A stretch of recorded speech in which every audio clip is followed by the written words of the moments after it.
અને હવે વાત કરીશું સુરેન્દ્રનગરની તો સુરેન્દ્રનગર જિલ્લામાં ટેકાના ભાવે ચણાના વેચાણ માટેના રજીસ્ટ્રેશનમાં સર્જાયેલી અવ્યવસ્થાને પગલે ખેડૂતોમાં ભારે રોષ જોવા મળી રહ્યો છે।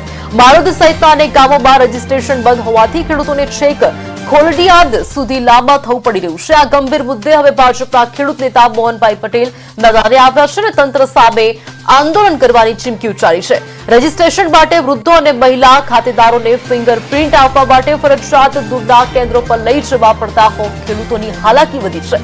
ભાજપ નેતાએ ચીમકી આપી છે કે જો તાત્કાલિક ધોરણે સ્થાનિક કક્ષાએ રજીસ્ટ્રેશન શરૂ કરવામાં નહીં આવે તો તેઓ ખેડૂતોને સાથે રાખીને ઉગ્ર આંદોલન કરશે। સત્તાધારી પક્ષના નેતાના આ આક્રમક વલણથી વહીવટીતંત્રમાં દોડધામ મચી ગઈ છે।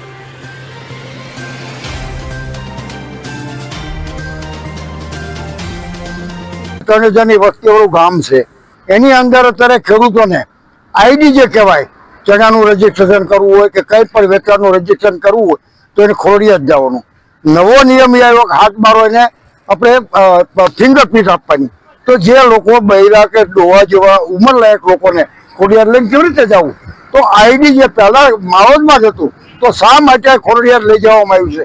તાત્કાલિક જો આનો નિર્ણય કંઈ નહીં કરે, હાલમાં હમણાં મેં મામલતદાર સાહેબ વાત કરી વટવાણ, બરોબર, એ કે હું વાત કરું શું કરવું જોઈએ એ વિચાર કરવાની વિચાર કરે, બાકી અમારું સેન્ટર માવજમાં ખોલાવવું જોઈએ, નહીતર પછી ન છૂટકે।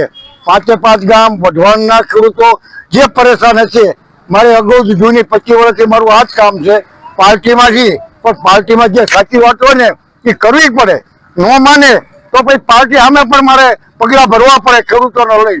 એવા મારો અંગત વિચાર છે કે તાત્કાલિક આના કલેક્ટરથી અને પ્રાંત વઢવાણ આનો નિર્ણય કરી અને સેન્ટર માવજમાં આપે એવી વિનંતી।